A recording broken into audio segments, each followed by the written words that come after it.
na din. Hello po. May favorite ka ba dun sa apat? Honestly.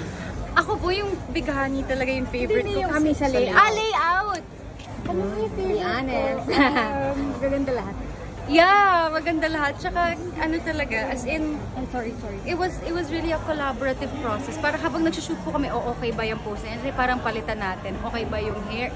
So, mahirap mamili. Kasi parang itong lahat to, ano namin to parang, hindi naman, how do I say it? Siguro na lang pipili ako sa outfit. Yun na lang, para yung kasi yung iba-iba. And I guess I would say na yung pinaka gusto ko, yung parang mossy yung damit.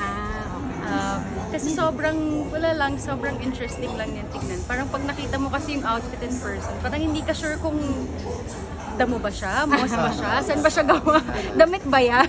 Parang sa katawan, wala ka nang prepare, no? Kasi parang confident ka na yun na. I guess, meron namang preparations nito kasing year na to, parang dahil nga po madalas akong nasa Siargao, so I get to surf, I started freediving, so yoga din as well.